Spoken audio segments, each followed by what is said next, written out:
নমস্কার, সময় কলকাতায় সবাইকে স্বাগত। এই মুহূর্তে টলি হলি বলি নিয়ে সঙ্গে রয়েছে পায়েল। চোখ রাখবো বিনোদনের খবরে। শুরুর দিন থেকে জমজমাট নন্দন প্রাঙ্গণ। মঙ্গলবার তার রেশ আরো ঘন হলো মুখ্যমন্ত্রী মমতা বন্দ্যোপাধ্যায়ের আকস্মিক আগমনে। বিকেল ৫টা নাগাদ আচমকাই নন্দনে উপস্থিত হয়ে সিনেপ্রেমীদের চমকে দেন তিনি। কনফারেন্স রুমে প্রায় ১ ঘন্টা কাটিয়ে কলাকুশলীদের সঙ্গে আড্ডায় মাতেন মুখ্যমন্ত্রী। সংবাদ মাধ্যমকে জানান সেখানে আসলে আড্ডা দিতে এসেছেন। নন্দন এখন মিলন মেলায় পরিণত হয়েছে। খোশ মেজাজে সিনেমার সাজসজ্জা পরখ করেন, পুরনো স্মৃতি ভাগ করেও নেন তিনি। যাওয়ার সময় এক ক্ষুদে দর্শককে আদর করে এবং ভক্তদের উদ্দেশ্যে হাত নেড়ে শুভেচ্ছা জানিয়ে উৎসব মুখর করে তোলেন নন্দন চত্বর। মমতা বন্দ্যোপাধ্যায় জানান সুযোগ পেলে পরে আবার আসবেন।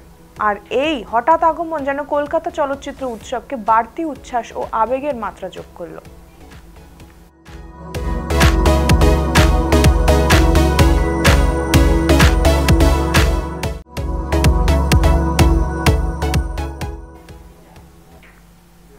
শৈশব থেকেই সুরের সঙ্গে মানব সেবাকেও নিজের ধ্যান জ্ঞান করেছেন পলক মুচ্ছল।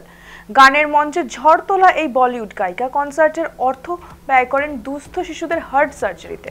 তার প্রতিষ্ঠিত পলক পলাশ চ্যারিটেবল ফাউন্ডেশনের উদ্যোগে ইতিমধ্যেই কয়েক হাজার শিশু নতুন জীবন পেয়েছে। মাত্র ৭ বছর বয়সে কার্গিল যুদ্ধে আহত জওয়ানদের সাহায্যের জন্য রাস্তায় গান গেয়ে তহবিল গঠনের মধ্যে দিয়ে শুরু হয়েছিল তার মানবিক যাত্রা। পরবর্তীকালে ওড়িশা ঘূর্ণিঝড়ে ত্রাণ পাঠানো থেকে এক স্কুল পড়ুয়ার অস্ত্রোপচারের খরচ জোগাড় সবেতেই ছিল তার অগ্রণী ভূমিকা। সেই উদ্যোগেই অনুপ্রাণিত হয়ে বিখ্যাত ডাক্তার দেবী শেঠি বিনামূল্যে সার্জারি করেন ওই শিশুর, আর সেখান থেকেই জন্ম নেয় হার্ট ফাউন্ডেশন। ২০১১ সালে গঠিত তার সংস্থা আজ হাজারো শিশুর জীবন রক্ষার প্রতীক। এবার সেই নিরলস মানব সেবার স্বীকৃতি মিলল আন্তর্জাতিক স্তরে। গিনেস বুক অফ ওয়ার্ল্ড রেকর্ডে জায়গা করে নিলেন পলক মুচ্ছল। বলিউডের প্রথম গায়িকা হিসেবে মানব সেবার খেতাব জিতে উচ্ছ্বসিত পলক ও তার অনুরাগীরা।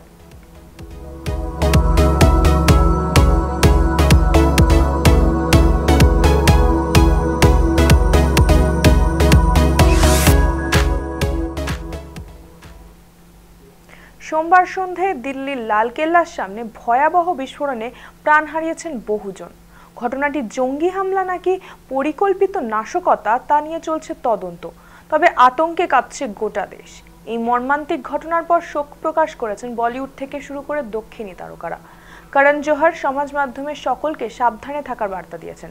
প্রিয়াঙ্কা চোপড়া অন্যদিকে মার্কিন মুলুক থেকে জানিয়েছেন দিল্লিতে এত মানুষের ভয় হাহাকার দেখে তিনি কষ্ট পাচ্ছেন। একই সঙ্গে মৃতদের পরিবারের প্রতি সমবেদনা জানান তিনি। সিদ্ধার্থ মালহোত্রা সকলকে শক্ত থাকার বার্তা দিয়েছেন। সোনু সুদ আহ্বান করেছেন শান্তি বজায় রাখার এবং ক্ষতিগ্রস্তদের পাশে থাকার। দক্ষিণী তারকা থালাপতি বিজয় লিখেছেন এই প্রাণহানির ঘটনায় তিনি গভীরভাবে মর্মাহত। দিল্লির এই মর্মান্তিক ঘটনায় শিল্পী থেকে সাধারণ মানুষ সবাই আতঙ্কিত, একই সঙ্গে শোকস্তব্ধ।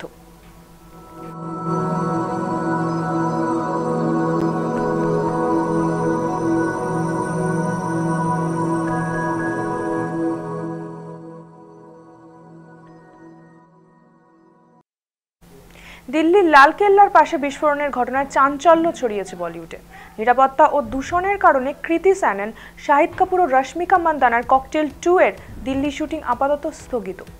12ই নভেম্বর তাদের রাজধানীতে পৌঁছানোর কথা থাকলেও নির্মাতারা শেষ মুহূর্তে সিদ্ধান্ত বদল করেছেন। সূত্রের খবর, ডিসেম্বরের দিকে পরিস্থিতি স্বাভাবিক হলে ফের শুরু হবে শুটিং। 2012 সালের হিট ছবি ককটেলের সিকুয়েল হিসেবে তৈরি হচ্ছে এই প্রজেক্ট।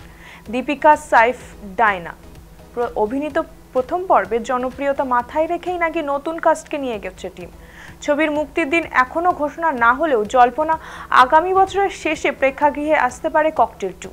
ছবির ইউনিটের এক সদস্য জানিয়েছেন দলের নিরাপত্তাই এখন প্রধান অগ্রাধিকার। দর্শকরা যাতে নিরাপদ পরিবেশে নতুন ককটেলের স্বাদ পান সেই লক্ষ্যেই সতর্কে পা ফেলছেন নির্মাতারা।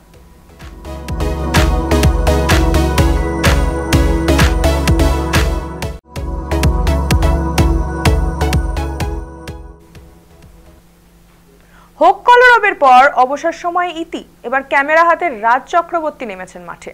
নতুন বছরের রাজনীতি আর পরিচালনা দুই দিকেই ব্যস্ত তিনি। এবার শুরু হয়েছে তার ওয়েব সিরিজ আবার প্রলয় 2 এর শুটিং। সোমবার মহরত শেষে মঙ্গলবার থেকে ব্যারাকপুর ও নৈহাটিতে ক্যামেরা ঘুরছে জোর কদমে। প্রথম ভাগে যেমন সুন্দরবনের নারী পাচারের কাহিনী উঠে এসেছিল, এবার গল্পের জাল আরো গভীরে। ফিরছেন আগের দলের সদস্যরাও। শাশ্বত চট্টোপাধ্যায় থেকে শুরু করে খরাজ মুখোপাধ্যায়, সায়নী ঘোষ, সৌরসেনী মৈত্র, পরাণ বন্দ্যোপাধ্যায়। রাজের কথায় করালি না থাকলে সিরিজ অসম্পূর্ণ, অর্থাৎ পার্থ ভৌমিকও থাকছেন, সঙ্গে থাকছেন রোহন ভট্টাচার্য এবং কয়েকজন নতুন মুখ। প্রযোজনায় শুভশ্রী গঙ্গোপাধ্যায়, ক্যামেরায় মানস গঙ্গোপাধ্যায়। আগের মতোই এবারও নাকি থাকছে একাধিক চমক, যা সময় মতোই প্রকাশ করবেন পরিচালক।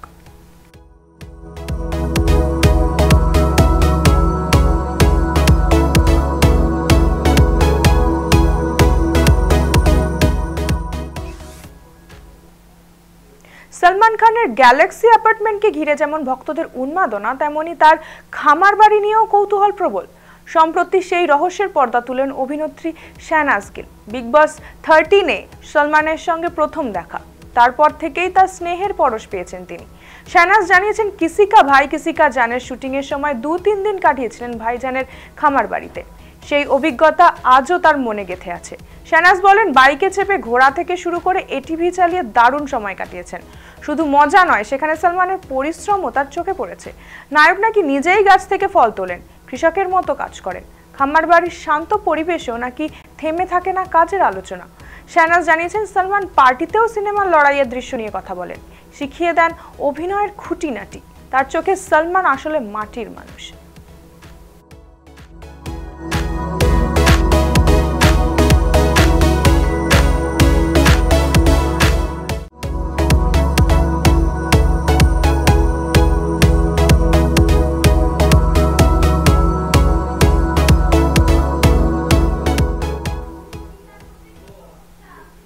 এখনকার মতো টলি হলি বলি এই পর্যন্তই।